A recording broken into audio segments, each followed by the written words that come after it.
Wow, I promised this a while ago if you guys used my amino. And you did. Thank you. Anyway, eBay. It's like a big online garage sale. My mom uses it religiously, and she made it her job to sell things on there to the extent that we have a whole room and then some dedicated to storage space for her, where she buys things, sells them, and makes bank. She tells me all the time about how she has some buyers who try to scam her by blatantly lying about the quality of the product and trying to get their money back without returning the item, like saying, the seal on this was broken when I received it, when it was very much so sent intact, and we know for a fact. But then they turn around and say, I want a refund, but I can't return it because I already threw it out. This scamming thing? Yeah, it goes both ways. Plenty of sellers out there looking to pawn off things for a profit that aren't what you expected. You know, kind of like any online clothing store ever. So I really wanted a Cintiq. A Cintiq being the animation industry standard tablet screens that you draw directly on. But these bad boys are damn expensive. I always told myself, I'll buy one when I have X amount in my savings. But I never quite reached that point because of life stuff. I ended up justifying the purchase early as the Cintiq would be for work, as my work was living independently as a freelance animator. Up until this point, I was glued to my desk in my apartment all day, and it was absolutely killing me. I'm a very extroverted person with crazy ADHD, so being stationary, alone, in my apartment all day was awful for my mental state and my concentration. I needed something where I could get a fresh environment to work in every now and then. Or, you know, just be lazy and animate on the damn couch. That sounds like a laptop, Ray. Fuck that! Go hard or go home! We don't half-ass anything round these parts. After some research, I decided I would get a Cintiq Companion too because it was portable. My ingenious ass thought, to save a little bit of money, that I would get one secondhand. Learn from my mistakes. I've made so many mistakes. I ran off to eBay and got to searching, and I found what I thought was exactly what I was looking for. Secondhand Cintiq Companion 2 that came with 2 chargers and said that it had note, no prior issues. This is important. And it was for only $800. $800 for a Cintiq Companion 2 was about a $1,200 discount. It's a damn good deal. Hell fucking yeah, smash that order button, waited by the door like a puppy for my brand new baby to arrive, and when she did, I fell in love for the first time. Her name was Cinder, and Cinder was super glued to my hand, and I took her everywhere. Outside the apartment, to my friends' houses, to the damn couch, to class for like the 0.03 seconds that I was in art school before I dropped out. I loved her! I fucking loved her! That's my best friend! And then the dreaded... The charger busted. I had war flashbacks to the ghosts of all those phone chargers that you get that stop working if you treat them even slightly wrong. So I grabbed the spare one that came with it and still... nothing. Alright, so I'll just buy a third new charger, right? Well, not exactly. Instead of just not receiving any power from the cord and therefore not reacting to it, I would get a notification of plugged in, not charging, which doesn't sound good. So I looked it up, and apparently this was a huge issue when the Cintiq Companion 2 first came out. You see, the charging port was ever so slightly bigger than the actual charger, so when it was in there, it would jiggle around a little bit and fuck everything up and die.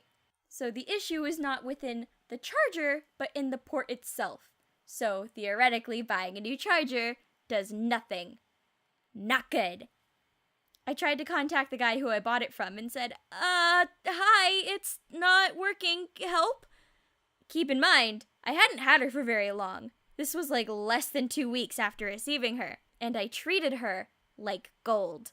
From all my research, as far as I can tell, the issue had nothing to do with anything that I had done, and it was just a faulty product. When the seller responded, he said, "Oh, thought I fixed that. Here, just call their service number, they can take care of it."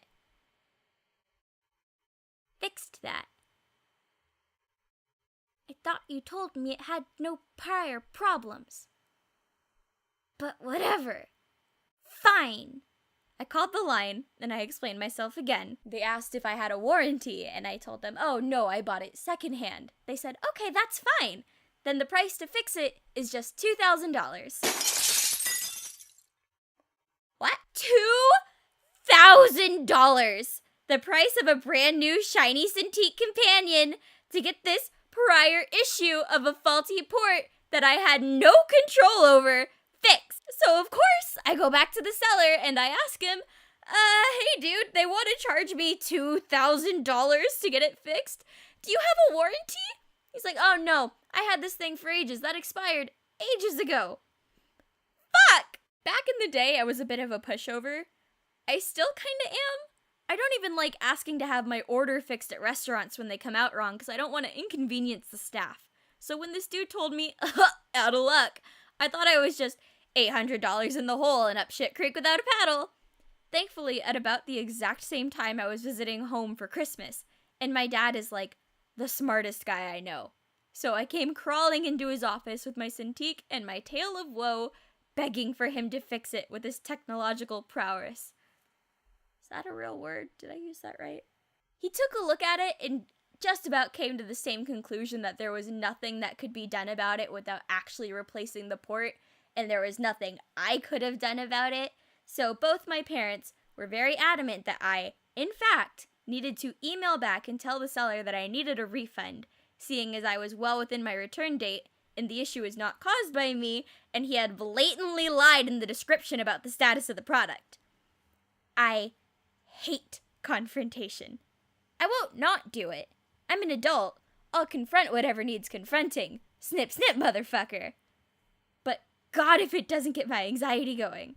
The doctor told me that I panic just a lot faster than most people, so while I will stand my ground, the whole time I'm so freaked out that I'm shaking and I'm getting myself sick. And this is before I was a bit better at controlling it. So after I very nicely explained that I was so sorry but I needed a refund, I waited for him to respond and just handed my phone to my mom so that she could read what he had to say about it. Because I was going to pass out if I had to do it.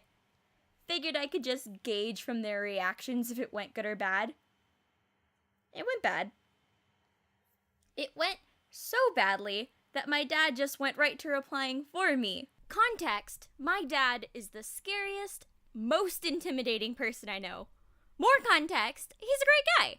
He's not actually all that scary.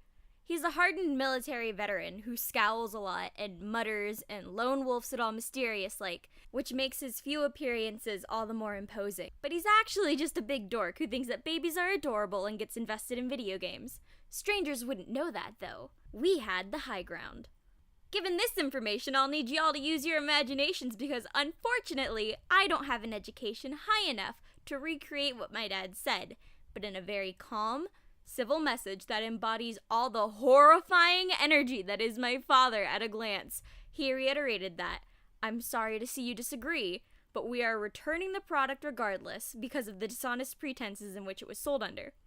See, that's the best I can do. It's not even right. Just pretend it's scary, okay, guys? Just pretend! At this point, the guy clearly knew the gig was up.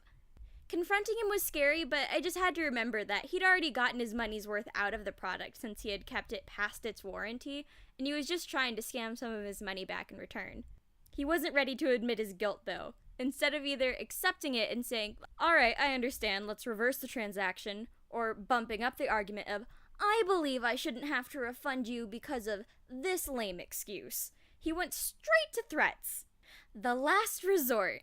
He said, you are not good people. I caution you against this. This is your last chance to accept the damage you caused. And keep the product, or I will have no choice but to take further action. I will be contacting my local police to open a lawsuit against you, and furthermore, this will ruin your life with bad karma. Bad karma! Bad karma! Holy fuck! I'll take my fucking chances, buddy boy. Here's your busted ass tablet. Dad helped me buy a new one with my very own warranty. Go fuck yourself, bad karma! Don't buy shit online, y'all. They'll sue. Wow, hey, okay, thanks for listening.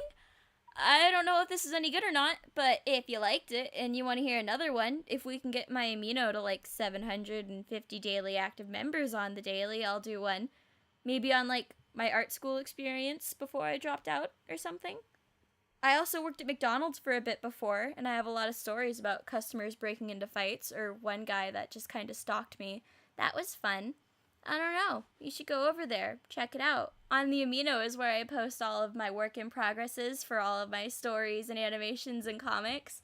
And I hold contests sometimes.